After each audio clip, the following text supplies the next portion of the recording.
Oh, did you? And she beat Helen Mirren. Yes. Goldie Hawn. Yes. To name but two. Yes. It's, of course, the very, very gorgeous Joanna Lumley. Good morning. How nice to see you. Again, always a pleasure. Lovely to see you. So, here, because on the front page of the Times today, charity's back, new rival to lottery. I know. And this is what you're involved in. I know. What is it?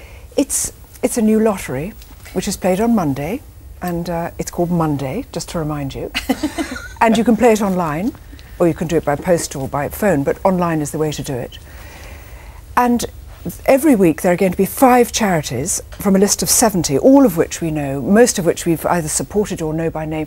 The RNID, the Samaritans, Scope, Born Free Foundation, who I'm here sort of representing today, because they're on the first of the 5 picked for the first week. But what all makes the it better charities than the other one? Because all the money goes directly to the charity rather than to good causes. The other one spends 5.6 on charities, and lots is good causes, which are, lots of them are good causes, but lots of the things that maybe tax money should be spent on. I shouldn't say that. Good for Camelot, it's not against that. It's just an additional lottery where when you buy a £1 ticket, you know that 30 pence goes to charity, which is fantastic. 55 pence goes on prize money, 15 pence on fiddling about with it. So, when you go in to buy one, can you buy one in a shop? You have to buy it. No, you have to, online. Okay. Post, phone. Okay. So once you've done that, Yeah. you also nominate the charity to which you want. Exactly. So if you want a £1 thing, you will see the 5 charities, and you go, well, I'd like to have £1 on Save the Children or something like that. Yes. Or you can pick all 5. If you pick all 5, you've got a chance of winning £1 million.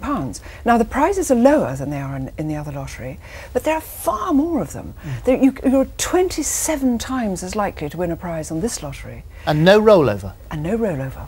So what happens if somebody doesn't win it?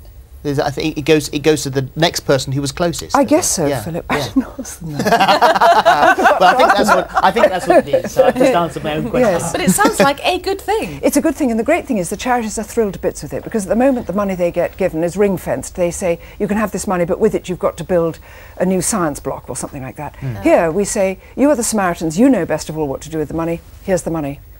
You're the Royal National Institute of the Deaf, you know exactly what you need, here it is. We don't have to say, and you must use this for painting the classroom green or something. And they so could the charities get some love that. life-changing sums of money, couldn't they? Fabulous. I mean, I think that, you know, if people play in the way that we hope they're going to play, which is to have a flutter, you know, we're not trying to create a great kind of gambling binge or anything. And in fact, GamCare, because I'm quite interested about this, I don't want anybody to kind of be dragged into things that spoil lives. But GamCare said this has got no chance really of upsetting or kind of creating new obsessive gamblers. Yes. Mainly because the top prize money, which is fabulous, £1 million, is not kind of kill yourself for it, £1 million, do you know what I mean?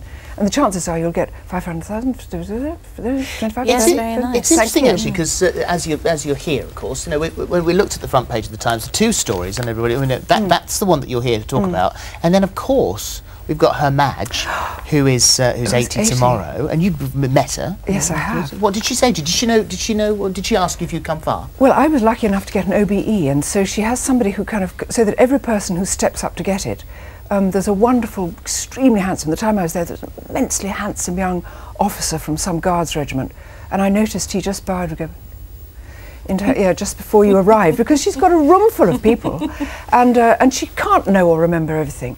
But I think she said, are you still filming, or have you got a break? Will you have a break for the summer? Or are you doing a second series? Or something fantastically flattering. You go, rather like that Christopher Robin poem, do you think the Queen knows all about me? And the answer is for that moment she does. Yes. But she's incredibly lively and funny and interested and interesting. And I really think she's the top. I really do. Have you had opportunities to talk to her properly at a reception or something? Yes, I once was invited to lunch at Buckingham Palace, where there were very few people, because those lunches are quite small. Yes. And she's so well informed. And it's interesting listening to prime ministers and ex-prime ministers talking about it. They say she's absolutely rock solid on everything, because she's kind of like a historian who's been here living it and knowing about it all the time. She knows every secret, everything. Every secret. And on holiday, the boxes are sent. She's reading about stuff all the time. So she's ahead of the game. She's seen through archbishops and prime ministers and presidents. So how did that lunch work then? What form did it take? How many of you were there? There were, I think, 8 invited guests. Wow. And then some household people there. So maybe there were 12 or 14 at the table, but very small. And she was witty and chatty and... Just so lovely. Can you remember any snippets?